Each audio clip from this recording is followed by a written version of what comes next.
More than 2.5 million large stones were used here, and there are 4 cuneiform texts in it, which are royal texts.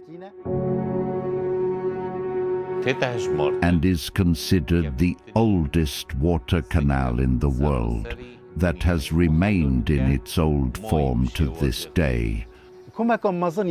We see a number of things in Qanas, including one of the largest rock-carved reliefs in the world, which is known as the Great Relief of Sennacherib.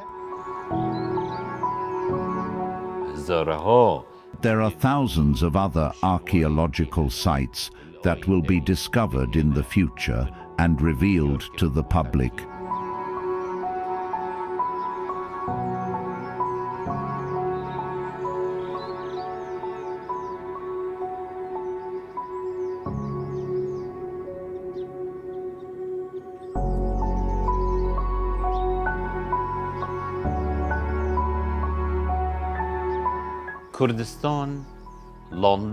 Kurdistan is the cradle of civilizations. This statement wasn't made arbitrarily. Kurdistan is the land where ancient humans first settled. The ideas of reconstruction, raising wild animals, cultivation, trade, art, and beliefs were all invented on the soil of Kurdistan, and all of humanity has benefited from them, from the Paleolithic to the Neolithic periods. Therefore, the richest place, in terms of archaeological sites, is Kurdistan in general, and this region in particular. To date, more than 2,000 archaeological sites have been discovered within the boundaries of the Duhok Governorate. These sites are diverse, and this number isn't fixed, because there are many other archaeological sites within the Duhok Governorate that haven't been registered yet. One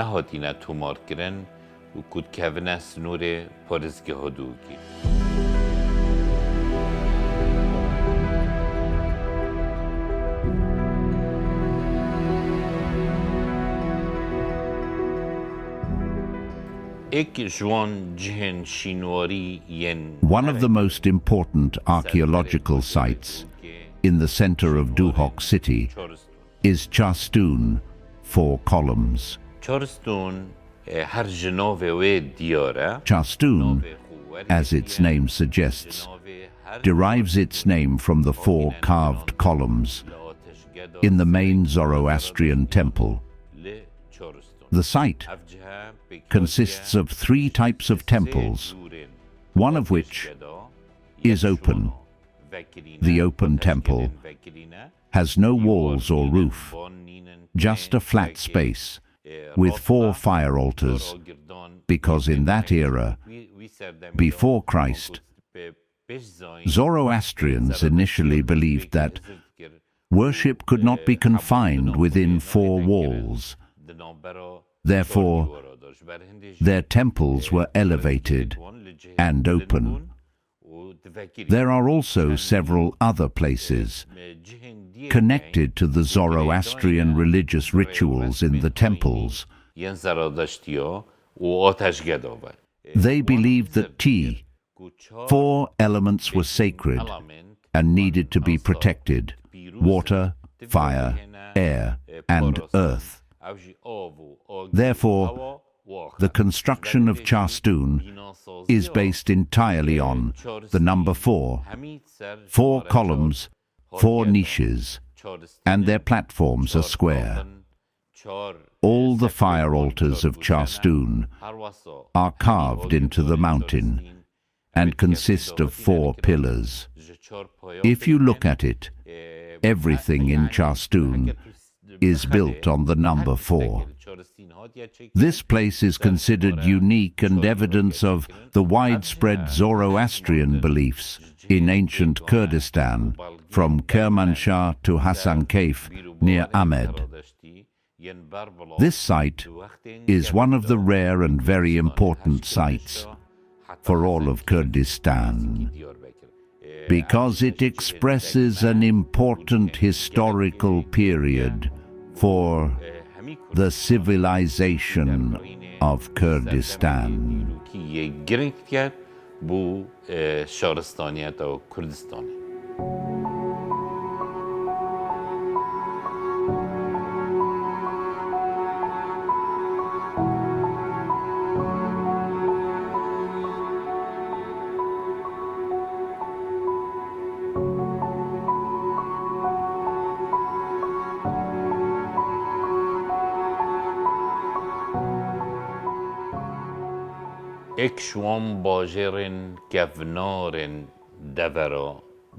Amedi is one of the ancient cities of the Badinan region and the capital of the Badinan Principality.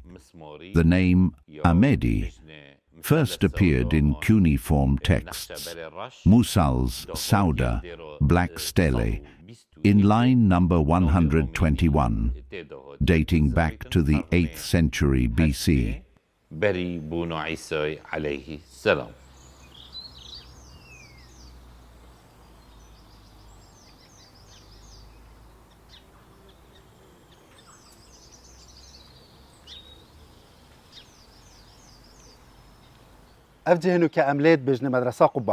This place where we are now is called the Qubahana School, which is a historical school located in Amedi, part of the Duhok Governorate.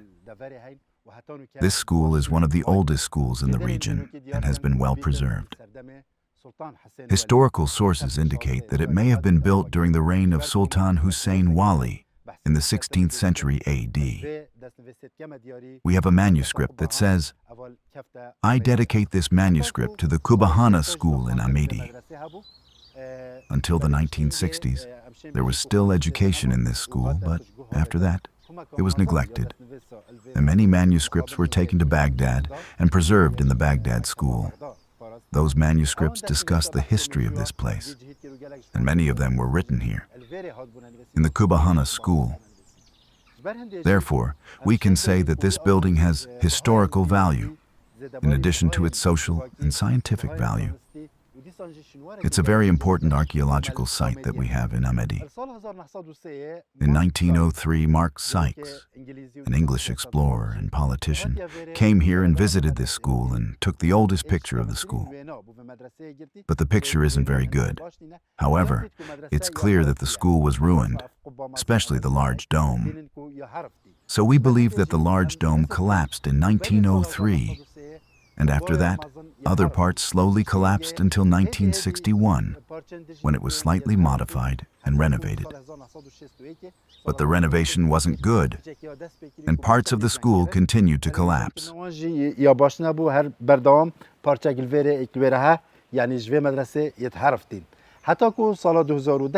Until 2010, another phase of renovation began. But the renovation closed off some parts to prevent it from completely collapsing.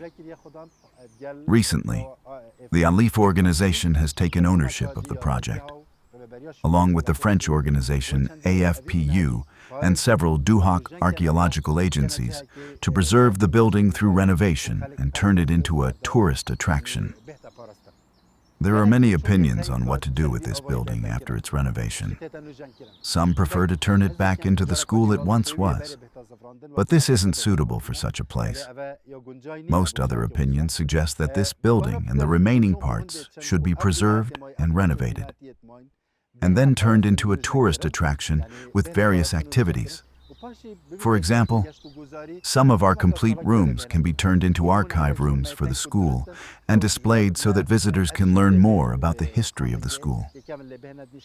What's important is the plan to preserve it, because it's collapsing year by year and its parts are disappearing.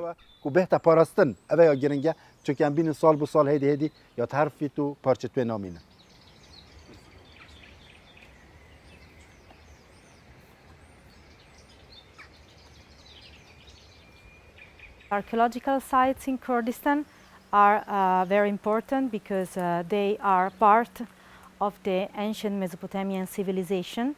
And since a few years ago, very few was known about Kurdistan region of Iraq in sense of archaeological term.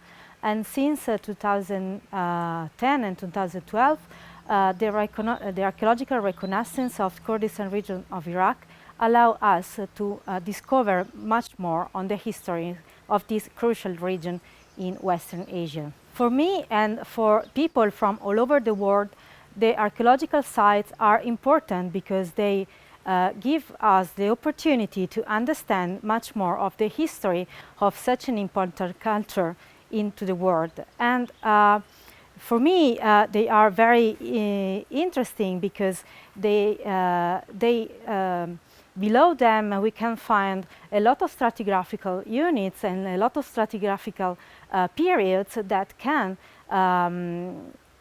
grow up our knowledge of all the history from the Neolithic period up to the medieval period, so for many centuries and millennia in the past. We are very happy to be here as foreign mission collaborating with local archaeologists to rediscover this culture and to communicate and disseminate this culture all over the world and inside the Kurdistan itself.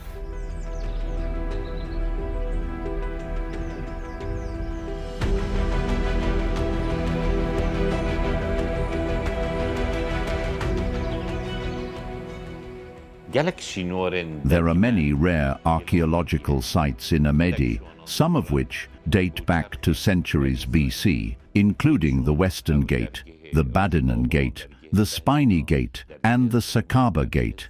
These are all names for one gate, or the Mosul Gate, which is located west of Amedi. A very old road passes through it, dating back more than 2,000 years, before the birth of Jesus Christ, peace be upon him. There are also several carvings on those stones, dating back to before the birth of Jesus Christ, peace be upon him. You can see that a very large gate has been built.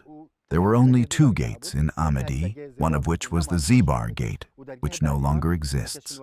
The second was the Badinan Gate, whose remains are well preserved. We see that this gate has a number of carvings on it, including images of 2 armed men fighting a snake.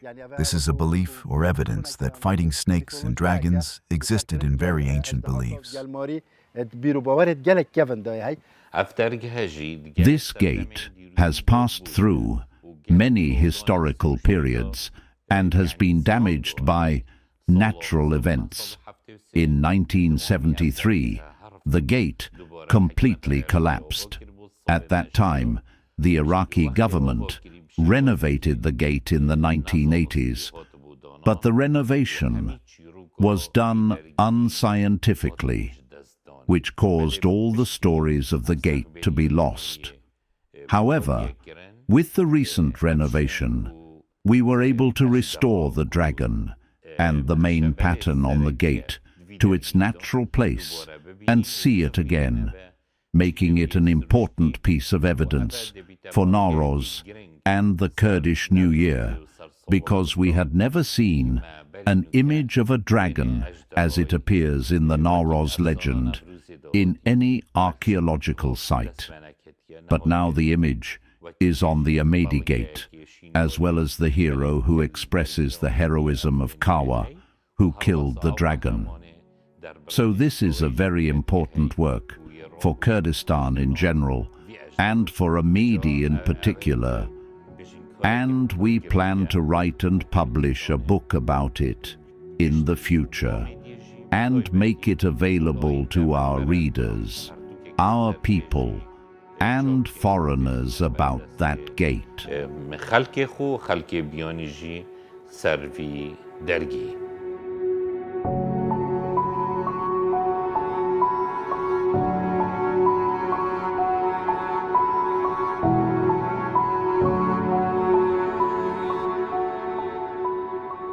Allahu Akbar, Allahu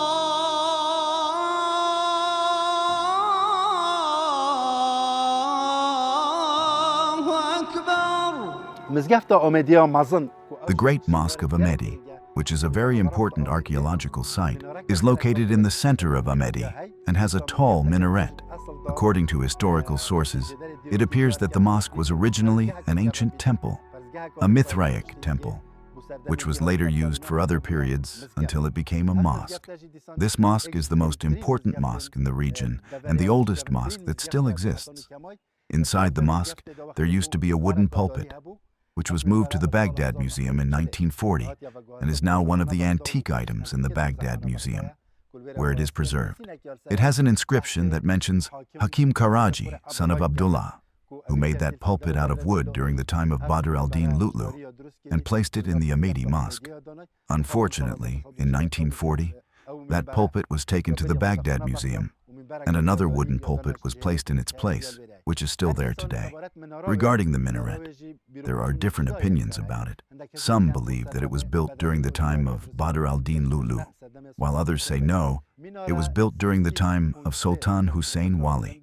The minaret is 30.3 meters high and has 102 steps to climb. Each stone was used as a step for several purposes, both ascending and descending the same stone when you reach the top of the minaret. There are also several carvings on it. When you look at it, you see that it is square in shape and has been rounded and transferred upwards with the help of some architectural techniques, or what they call muqarrinas. In 1961, the Iraqi government struck the top with a rocket, and the top collapsed. Later, in 1966, a famous Amedi craftsman named Abdullah al-Khaftani renovated the top very beautifully again, and it has been preserved until now.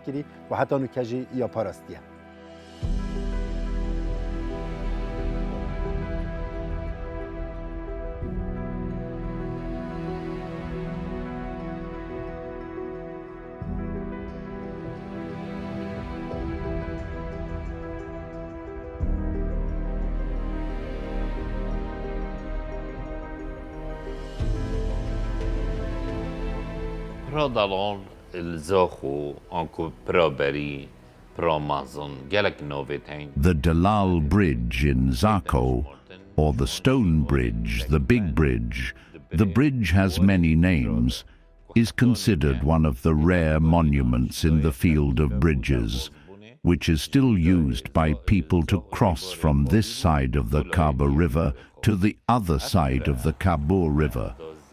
The bridge was built with very rare and precise engineering. The rings of the bridge are all connected with iron, lead, lime, and all the stones are connected with iron and lead. This was a very precise feature.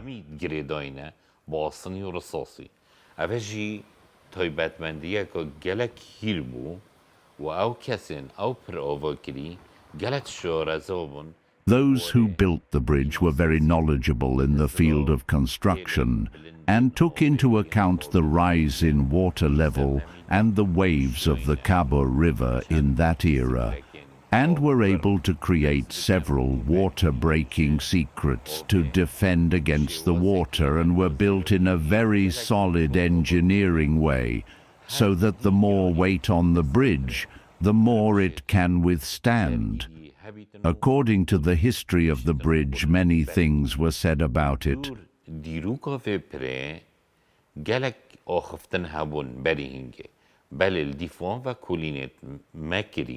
But according to the studies we did, in 2019, several signs and evidence appeared, and then we did a carbon test, and it turned out that its history dates back to the Byzantine Empire, 485 AD, and it appears that Emperor Zeno, who was one of the emperors of the Byzantine Empire, built the bridge.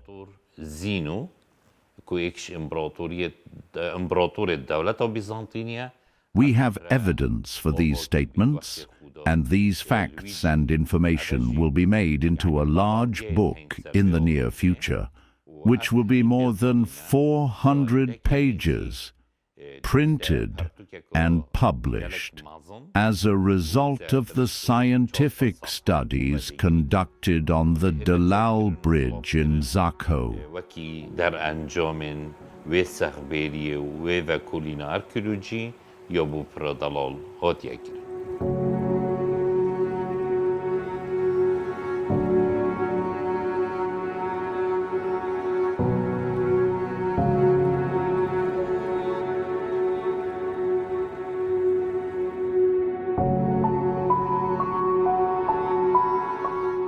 جه صندوق شینواری اکشوان جهای هاتیا دیتن جنشکه که The Shindoka archaeological site is one of the sites that was discovered during the implementation of a project that found human remains.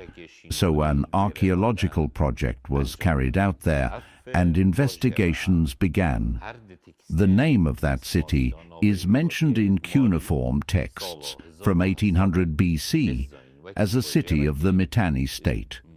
Also in some other texts, the name of that city is mentioned, but the text that most clearly mentions the name of the city is the one found in Mari, which dates back to 1800 BC. ناف بوشریدای او تکستایل ماری هاتیا دیتن یا زفریتا زارو حصاد بزاین الویجهی سه جورن 3 types of statues were found at that site, one of which had Sumerian writing on it, dating back to 3,000 years BC, which is now preserved in the Duhok National Museum. Also some other statues were found, some of which were 2.70 centimeters high and date back to the Mitanni period. One of them shows ancient Egyptian art, supposedly the goddess Hathor, because we know that there was a strong relationship between the Mitanni Empire and the pharaohs of Egypt in that era, so there was artistic influence, and often religious beliefs influenced each other. Also, some Hellenistic-era monuments were found there, most of which were tombs.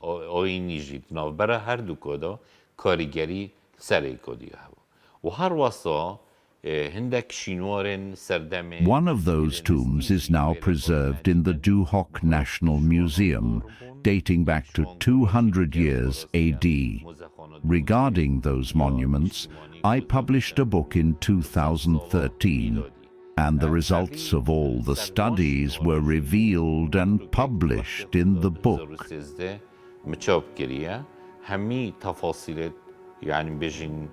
و بشکنینا شینواری آواهاتی انجام دان توی پرتوکی دا مید بلاف کنه.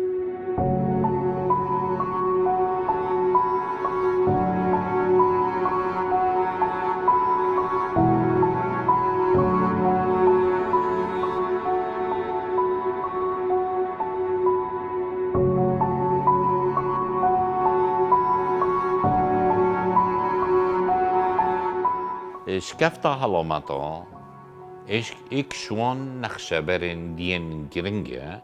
The Halamata cave is one of the important rock reliefs in the Duhok Governorate. The cave consists of 4 panels. All 4 panels have one subject: the 7 Assyrian gods with the image of the Assyrian king Sennacherib and the image of the commander of the Assyrian army, Esarhaddon. Also, a deer is carved on the rock relief, dating back to the Median or Zoroastrian period.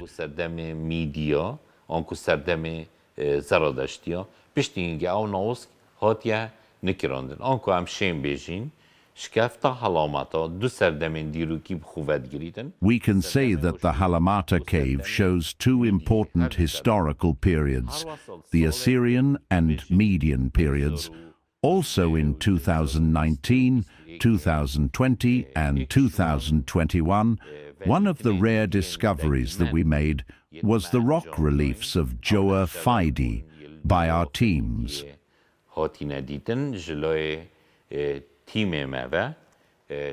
With whom the Italian team was also with us, and together we found several rock reliefs.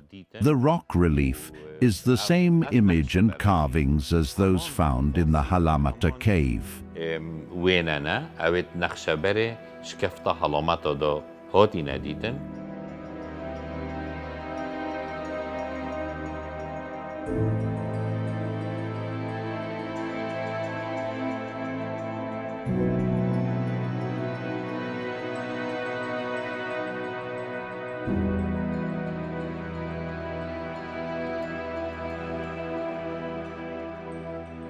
اولا If we look at the arrangement of that monument, we see that the first is the Assyrian king Sennacherib, followed by the Assyrian gods, then Ninlil, then the moon god Sin, then the god Nabu, then the image of the sun god, then the image of the god of lightning, and finally the image of the goddess Ishtar. After all of these, the image of Esarhaddon comes. Esarhaddon and Sennacherib are both barefoot. Why? Because they are standing in a sacred place according to their ancient beliefs at that time. That rock relief dates back to the Neo-Assyrian period, the reign of the Assyrian king Sennacherib, from 704 to 681 BC.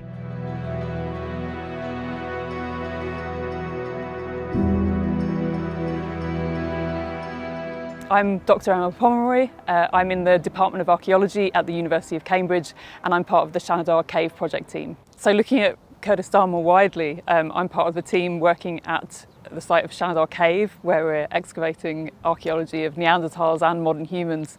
And this is one of the most important archaeological sites for understanding Neanderthals in the world. And we've made some really exciting discoveries in the last few years, including some new Neanderthal remains, which we've called Shanadar Z. And there's parts of other individuals too. And so it really is a wonderful site, and we're so lucky to be working here along with our Kurdish colleagues from the Department of Antiquities. There's some amazing archaeology around Duhok city, and in particular we've come today with colleagues from the Department of Antiquities to see these amazing irrigation canals and the carvings along them, and that's what's just behind me. It really is spectacular archaeology and really precious, so a real privilege to see.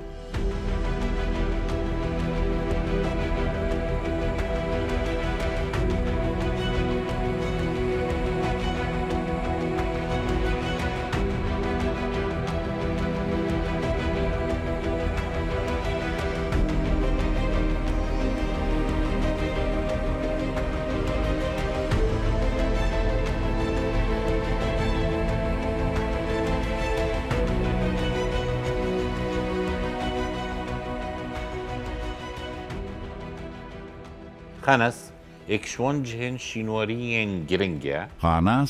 is one of the important monuments that has been tried to be erased or destroyed throughout history. In the Assyrian period, in 1100 BC, the Assyrian king Tiglath-Pileser I says, "I destroyed Shire of Karnas and destroyed the monuments of the Matanis." This was the first time that the monuments of Karnas were destroyed. Also, during the Iraqi governments, some rock reliefs here, which dated back to the Mitanni period and were carved in the Hittite or Hatti language, were taken away and are no longer there.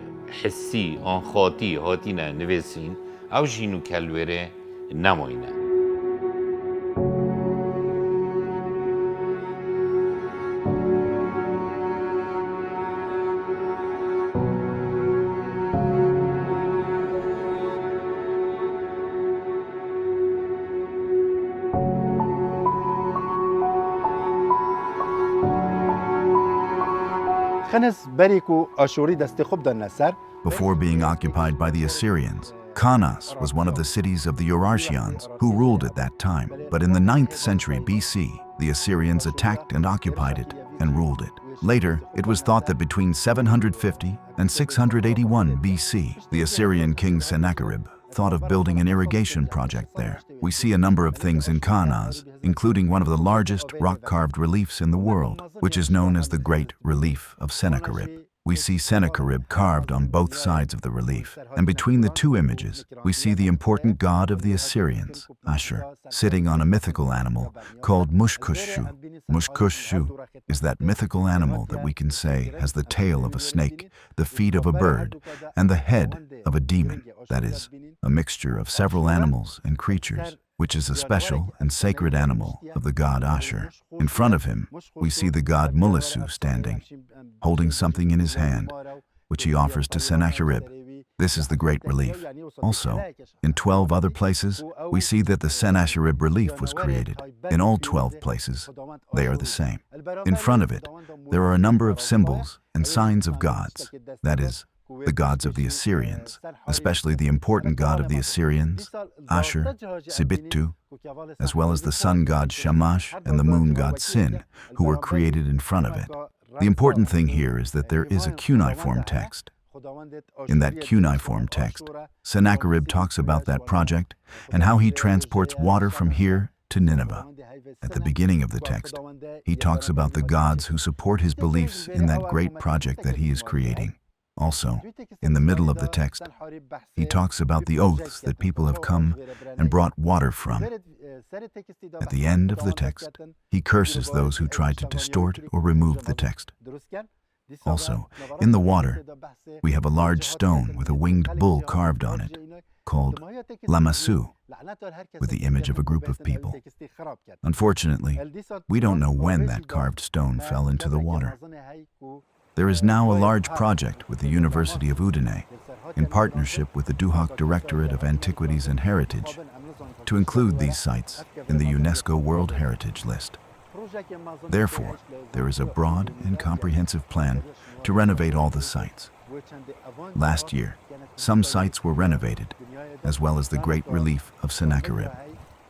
Also, that carved stone in the water will be removed and shown to the public again, and they will all be placed in a park that will be the largest archaeological park in Iraq.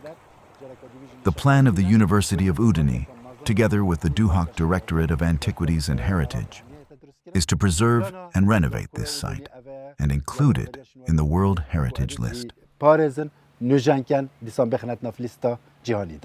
او ناوس که تخنس راحتی نکراندن او دیار Those carvings that were carved in khanas, those that are visible as gods, were carved in a historical period, or in the period when the Median state was able to defeat the Assyrian state in 612 BC, and after the Zoroastrian belief spread in that area, those carvings were carved in those stones. In addition to those carvings, there are several irrigation canals and several fire altars and fire platforms that were carved on the stones in khanas for religious events and are still visible today. But unfortunately, many archaeologists and many archaeological teams, when they go to khanas, talk about khanas and talk about the monuments of both periods and their connection to the civilization of Kurdistan, which are the Mitanni and Median periods, but they don't talk about the Zoroastrians.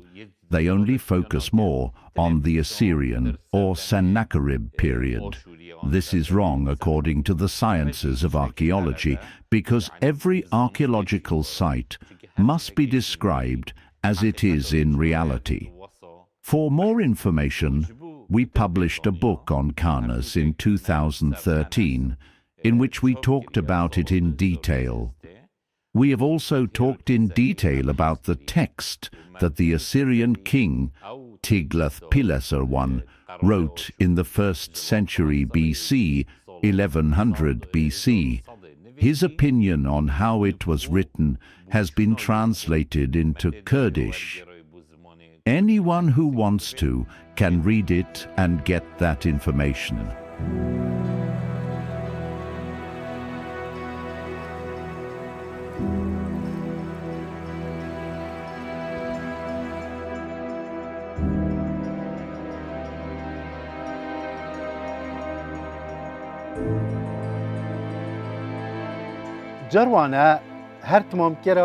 Jarwana is the complement of the water canal that goes from Khanas and passes through it and goes to Nineveh.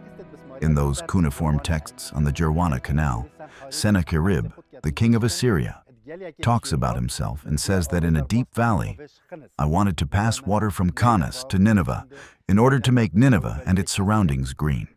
In those cuneiform texts there, it appears that water passed through Jarwana. In 1845, The English archaeologist Austin Henry Layard came to the area and discovered this site. That is, he identified that Jerwana exists, but he did not know why it was built and what its purpose was. In 1911, Walter Bachmann, a German explorer and archaeologist, said that this was a water dam, but he also did not know why it was built, because there are several gates and arches in it. It remained this way until 1932, when the two American archaeologists, Sanloy and Duhok Voson, studied it and revealed that this was like a water reservoir for water to pass over it, and water was transported from here to Mosul.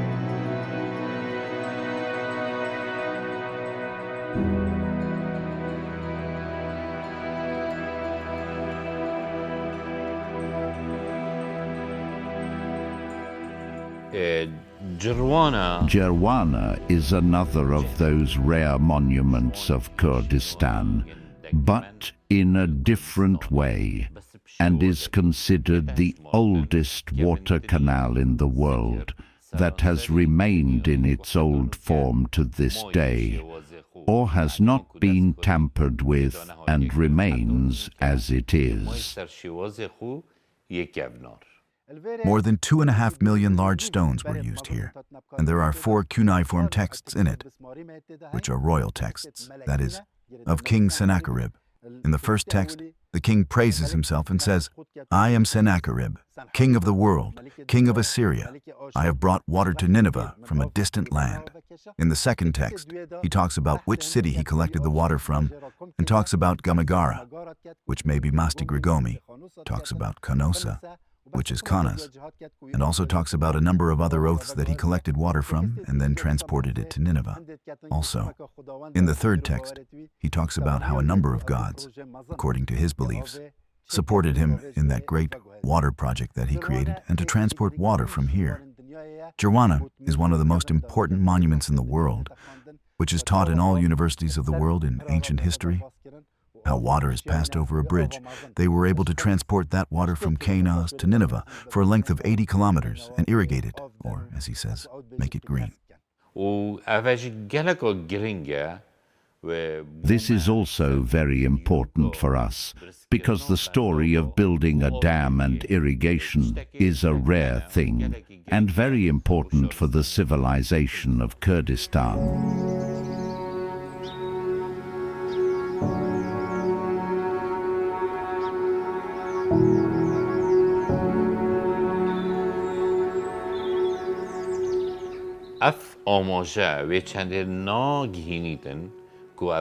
This reference does not mean that these are the only monuments in this area, but these are only the monuments that are visible.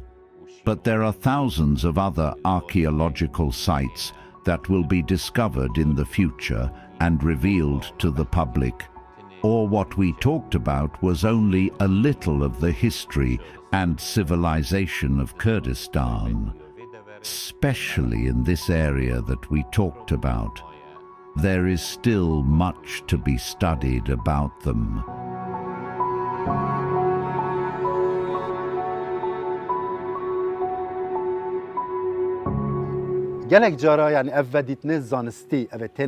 Often those scientific discoveries have very important repercussions and reflections for the world. For example, some time ago, the monument of that woman who was found in Shanidar was followed by millions of people in the world who wanted to know what it was. Shanidar is one of the important places that we have, that we can say gives us support and gives us an identity that we have been and are on this earth. Therefore, preserving those monuments and all other monuments from any period are on our land and are ours and are a part of us. They express our personality, and we must preserve them. And we, as archaeologists, must give them a lot of importance.